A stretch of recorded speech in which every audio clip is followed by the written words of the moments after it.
এই মালটা সিঙ্গাপুরের সোনার হরিণ। এই মালটা এই যে এটা হচ্ছে পুরুষ, আর ওই যে আছে মহিলা। এটা হচ্ছে মহিলা। অবশ্যই এদের বাচ্চা কাচ্চা আছে। এই যে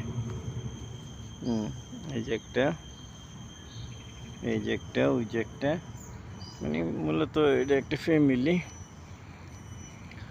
তো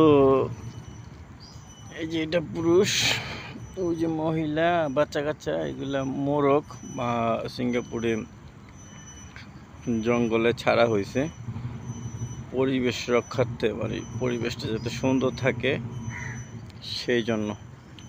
এখন এই যে আমি এখানে বসে আছি, আমার খুব কাছে আছে এটা। আমি চাইলেই এই যে আমার এই খাবার টাবার টুকিটাকে আমি বসেছি খাইতেছি, এটা একটু সামনে দিলেই এরা আমার কাছে আসবে। আমি চাইলেই এদেরকে ধরতে পারবো। ধইরা দেশি মুরগির স্বাদ উপভোগ করব, কিন্তু পসিবল না।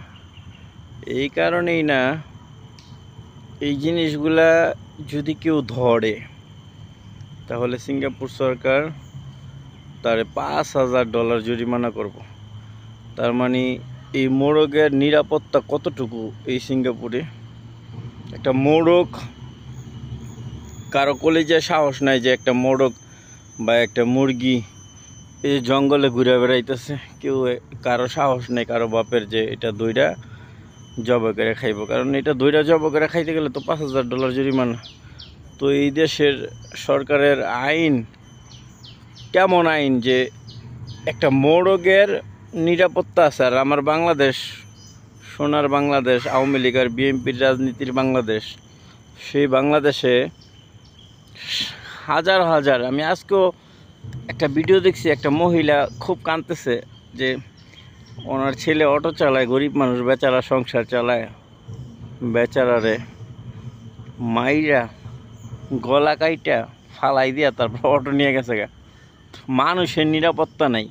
কি একটা দেশে বসবাস করি। আর সিঙ্গাপুরে একটা মুরগির নিরাপত্তা কতটুকু, আর বাংলাদেশে এই মোরগের সমান। মানে কি বলবো, এই নোংরা রাজনীতির কারণে বাংলাদেশ খুব বাজে একটা পরিস্থিতির মধ্যে আছে। মানুষের কোনো নিরাপত্তা নাই। এই সিঙ্গাপুরের একটা মোরগের যে দাম আছে, তার চাইতে 1000 গুণ কম দাম বাংলাদেশের একটা মানুষের। আল্লাহ মাফ করুক। কি একটা